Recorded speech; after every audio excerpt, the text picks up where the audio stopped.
بسم الله الرحمن الرحيم. الحمد لله الذي أنزل على عبده الكتاب ولم يجعل له عوجا قيما لينذر بأسا شديدا من لدنه ويبشر المؤمنين الذين يعملون الصالحات أن لهم أجرا حسنا ماكثين فيه أبدا وينذر الذين قالوا اتخذ الله ولدا ما لهم به من علم ولا لآبائهم كبرت كلمة تخرج من أفواههم إن يقولون إلا كذبا فلعلك باخع نفسك على آثارهم إن لم يؤمنوا بهذا الحديث أسفا إنا جعلنا ما على الأرض زينة لها لنبلوهم أيهم أحسن عملا وإنا لجاعلون ما عليها صعيدا جرزا أم حسبت أن أصحاب الكهف والرقيم كانوا من آياتنا عجبا إذ أوى الفتية إلى الكهف فقالوا ربنا آتنا من لدنك رحمة وهيئ لنا من أمرنا رشدا فضربنا على آذانهم في الكهف سنين عددا ثم بعثناهم لنعلم أي الحزبين أحصى لما لبثوا أمدا نحن نقص عليك نبأهم بالحق إنهم فتية آمنوا بربهم وزدناهم هدى وربطنا على قلوبهم إذ قاموا فقالوا ربنا رب السماوات والأرض لن ندعو من دونه إلها لقد قلنا إذا شططا هؤلاء قومنا اتخذوا من دونه آلهة لولا يأتون عليهم بسلطان بين فمن أظلم ممن افترى على الله كذبا وإذ اعتزلتموهم وما يعبدون إلا الله فأووا إلى الكهف ينشر لكم ربكم من رحمته ويهيئ لكم من أمركم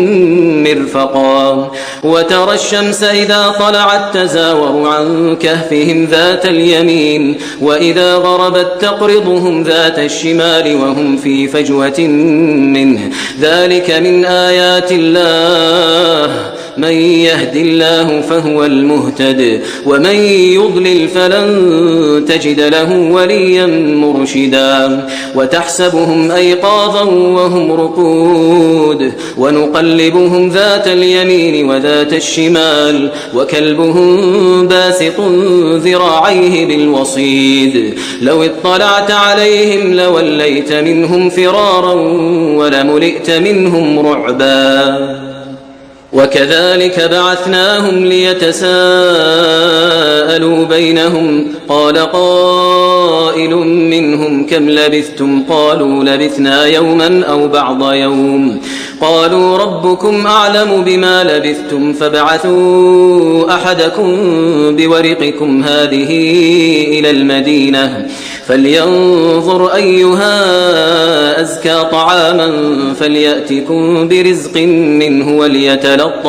وليتلطف ولا يشعرن بكم أحدا إنهم إن يظهروا عليكم يرجموكم أو يعيدوكم في ملتهم ولن تفلحوا إذن أبدا وكذلك أعثرنا عليهم ليعلموا أن وعد الله حق وأن الساعة لا ريب فيها إذ يتنازعون بينهم أمرهم فقالوا ابنوا عليهم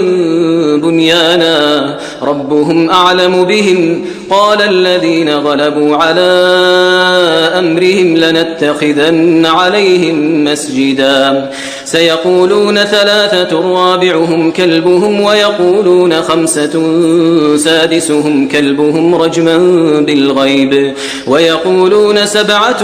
وثامنهم كلبهم قل ربي أعلم بعدتهم ما يعلمهم إلا قليل فلا تمار فيهم إلا مراء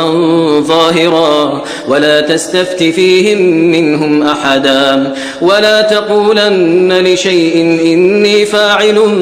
ذلك غدا إلا أن يشاء الله واذكر ربك إذا نسيت وقل عسى أن يهديني ربي لأقرب من هذا رشدا ولبثوا في كهفهم 300 سنين وازدادوا 9 قل الله أعلم بما لبثوا له غيب السماوات والأرض أبصر به وأسمع ما لهم من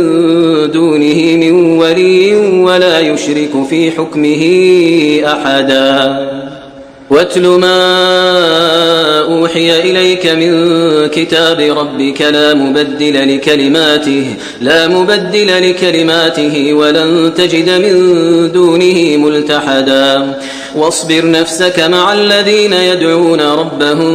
بالغداة والعشي يريدون وجهه ولا تعد عيناك عنهم تريد زينة الحياة الدنيا ولا تطع من أغفلنا قلبه عن ذكرنا واتبع هواه وكان أمره فرطا وقل الحق من ربكم فمن شاء فليؤمن ومن شاء فليكفر إنا أعتدنا للظالمين نارا أحاط بهم سرادقها وإن يستغيثوا يغاثوا بماء كالمهل يشوي الوجوه بئس الشراب وساءت مرتفقا إن الذين آمنوا وعملوا الصالحات إنا لا نضيع أجر من أحسن عملا أولئك لهم جنات عدن تجري من تحتهم الأنهار يحلون فيها من أساور من ذهب ويلبسون ثيابا خضرا من سندس واستبرق متكئين فيها على الأرائك نعم الثواب وحسنت مرتفقا واضرب لهم مثل الرجلين جعلنا لأحدهما جنتين من أعناب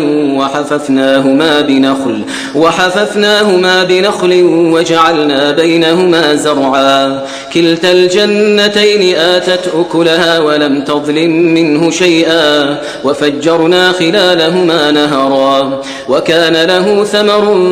فقال لصاحبه وهو يحاوره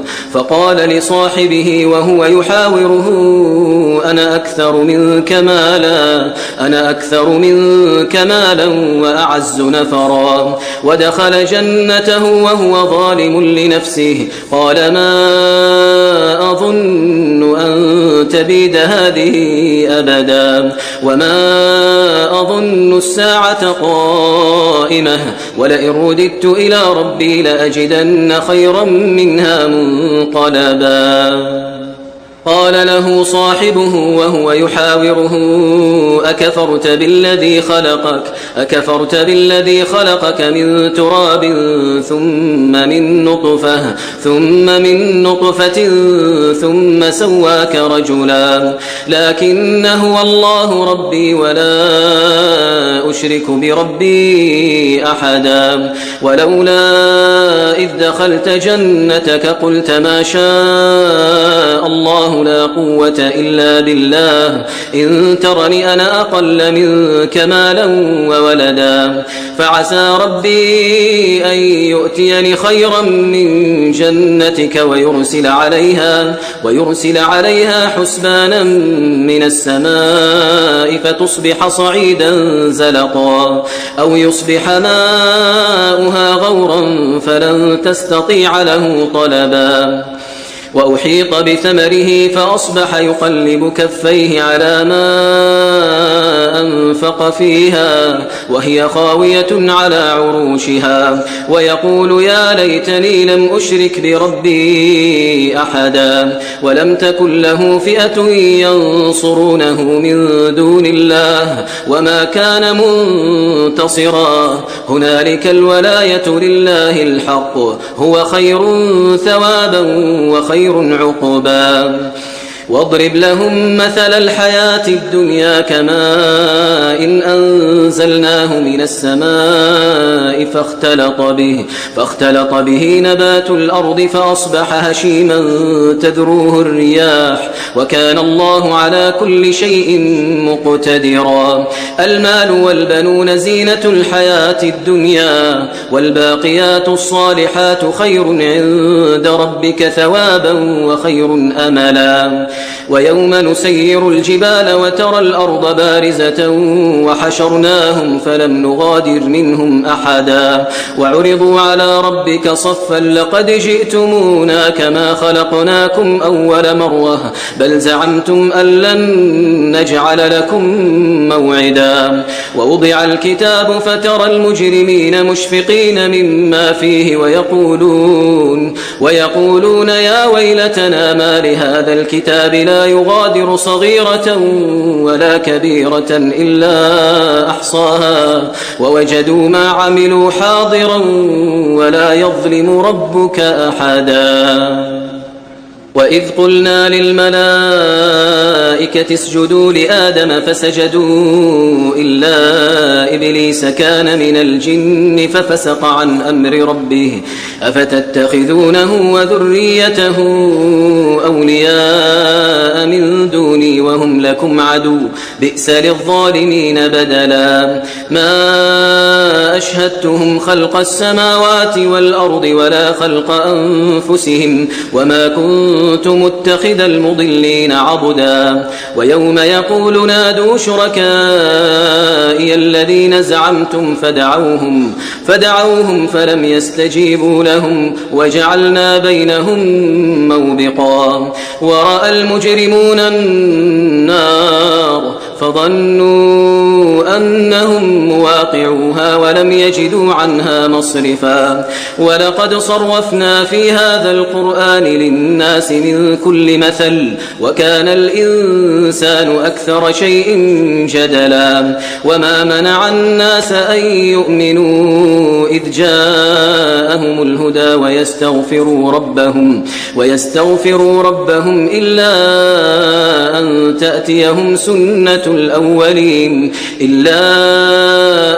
تأتيهم سنة الأولين أو يأتيهم العذاب قبلا. وما نرسل المرسلين إلا مبشرين ومنذرين ويجادل الذين كفروا بالباطل ليدحضوا به الحق واتخذوا آياتي وما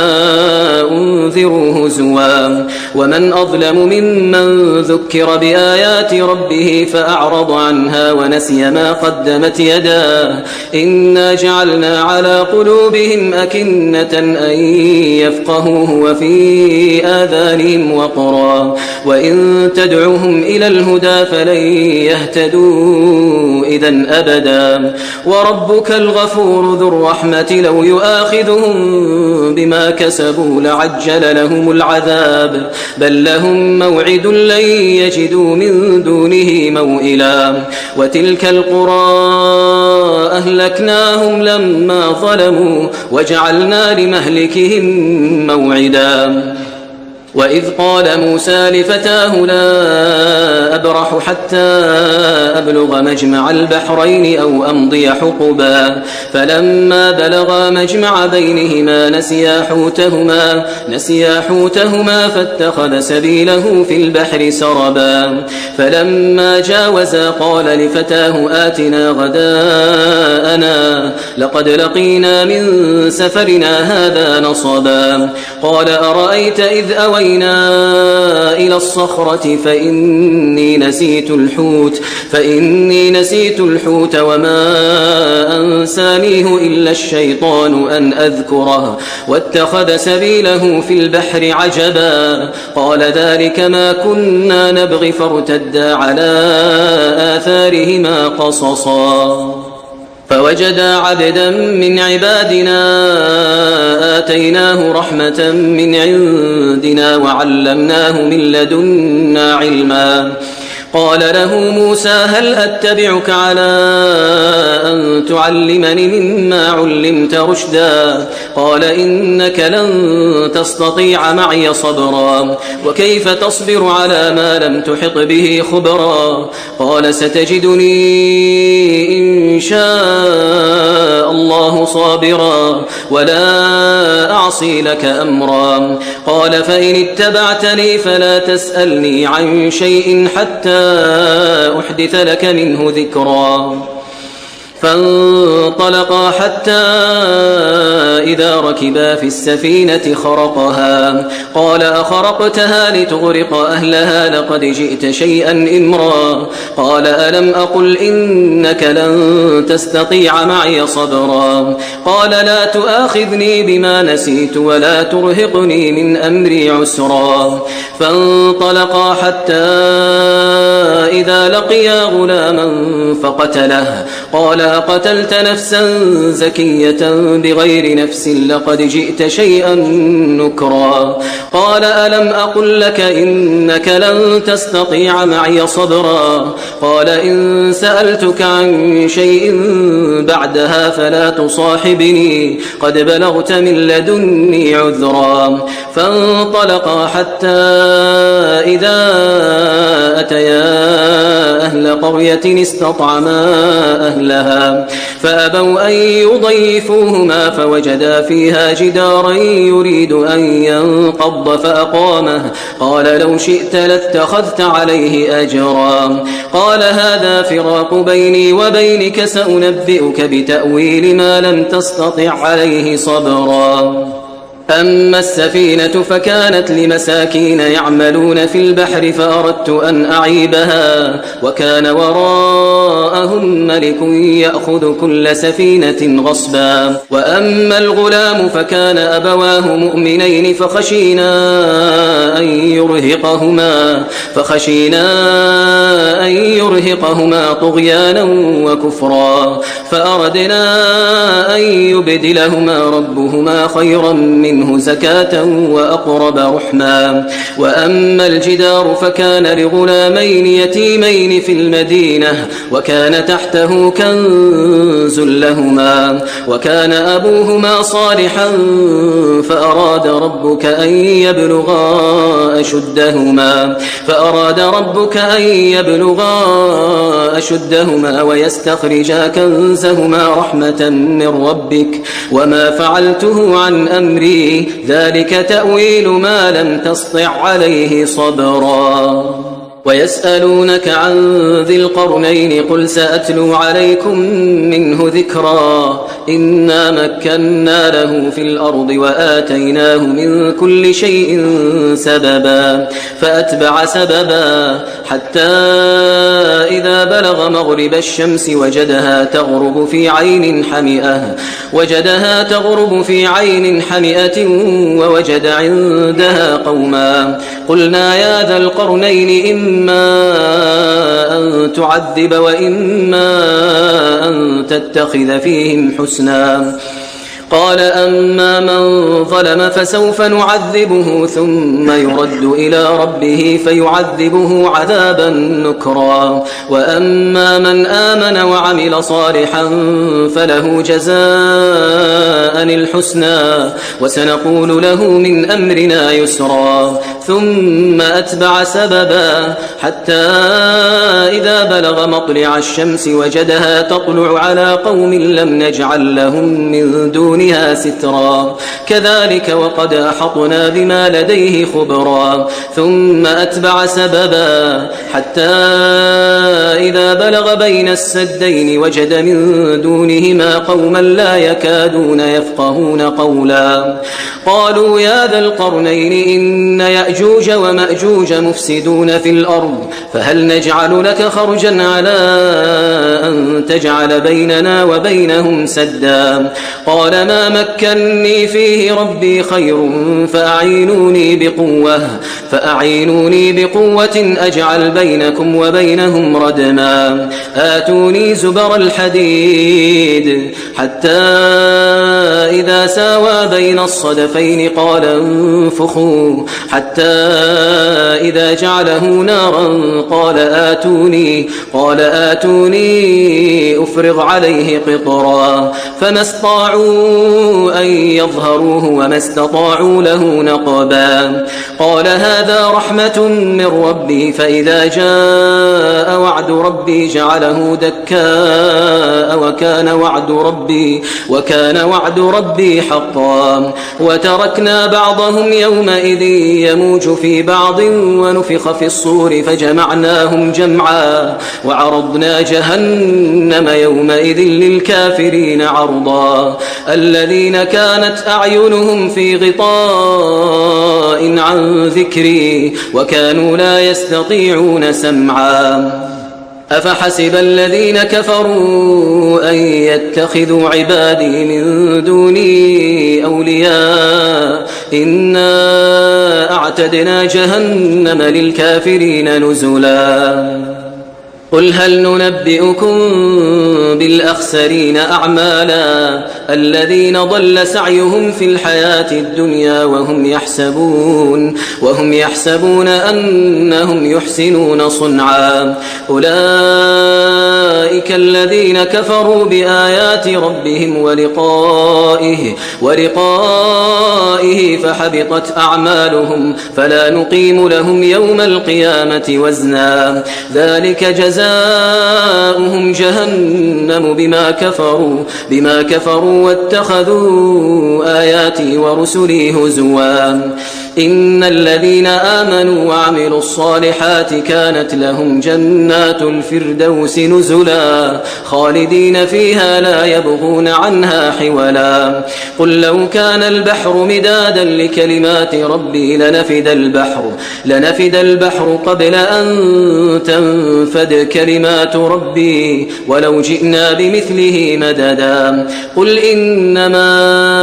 أنا بشر مثلكم يوحى إلي أنما إلهكم إله واحد فمن كان يرجو لقاء ربه فليعمل عملا صالحا ولا يشرك بعبادة ربه أحدا